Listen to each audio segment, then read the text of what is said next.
रात के 3 बज रहे थे।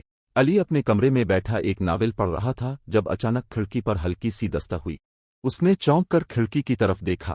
बाहर गली में सन्नाटा था, लेकिन खिड़की के नीचे एक लिफाफा रखा हुआ था। अली ने दरवाज़ा खोलकर बाहर देखा, मगर वहां कोई नहीं था। लिफाफा उठाकर खोला तो अंदर एक सादा सा कागज था, जिस पर सिर्फ एक जुमला लिखा था, तुम्हें एक राज मालूम करना है, कब्रिस्तान आ जाओ, रात के 3:30 बजे। ये पढ़कर अली के बदन में झुरझुरी दौड़ गई। ये मजाक था या कोई खतरनाक खेल, लेकिन इसकी फितरत में तजस्सुस था और वो जानना चाहता था कि खत किसने भेजा और क्यों। अली ने जैकेट पहनी, टार्च ली और दबे कदमों बाहर निकल आया। वो गलियों से होता हुआ कब्रिस्तान की तरफ बढ़ने लगा। रात का घुप अंधेरा, हवाओं की सरसराहट और दूर कहीं उल्लू की आवाज, सब कुछ पुरस्रार लग रहा था। जैसे ही अली कब्रिस्तान के गेट पर पहुंचा, अचानक एक आवाज आई, तुम आ गए, मुझे तुम्हारा ही इंतजार था। अली का दिल जोर जोर से धड़कने लगा। सामने एक निकाब पोश खड़ा था। तुम कौन हो? अली ने हिम्मत करके पूछा। निकाब पोश ने धीरे से निकाब हटाया और अली के पैरों तले जमीन निकल गई।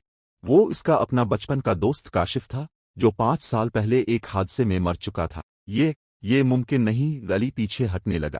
मैं मरा नहीं था अली, मुझे किसी ने मारने की कोशिश की थी, लेकिन मैं किसी तरह बच गया, और आज मैं सच जानने आया हूं।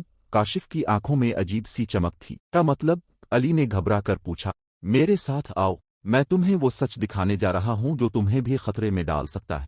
काशिफ अली को एक पुरानी कब्र की तरफ ले गया और बोला, ये कब्र जाली है और उसके नीचे वो चीज दफन है जो मेरे कत्ल की असल वजह बनी। अली के हाथ कांपने लगे, लेकिन उसने हिम्मत करके कब्र की मिट्टी हटाना शुरू की। चंद मिनटों बाद एक बक्स नजर आया। काशिफ ने बक्स खोला और इसमें कुछ फाइलें और एक खुफिया डायरी रखी थी। ये सब क्या है? अली ने सवाल किया। ये एक बड़े सियासतदान की करप्शन के सबूत हैं। 5 साल पहले मैंने गलती से इनकी एक वीडियो देख ली थी और उसी रात मुझ पर हमला हुआ। मुझे मुर्दा समझकर छोड़ दिया गया, लेकिन मैं किसी तरह जिंदा बच गया और रुपोश हो गया। अली के लिए ये सब यकीन करना मुश्किल था। लेकिन काशिफ, तुम्हें 5 साल बाद यही रात क्यों मिली? काशिफ ने गहरी सांस ली, क्योंकि वो लोग अब भी मुझे तलाश कर रहे हैं और मैं जानता हूं कि वो तुम्हें भी नहीं छोड़ेंगे। क्या?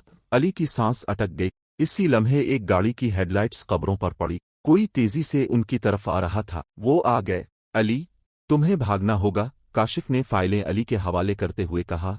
यह सच अवाम तक पहुंचाना तुम्हारी जिम्मेदारी है। लेकिन जैसे ही अली मुड़ने लगा, इसे एक जोरदार झटका महसूस हुआ और सब कुछ अंधेरे में डूब गया। कहानी खत्म नहीं हुई। क्या अली जिंदा रहा? क्या काशिफ सच बोल रहा था या ये सब एक जाल था? सच्चाई जानने के लिए अगली किस्त का इंतजार करें।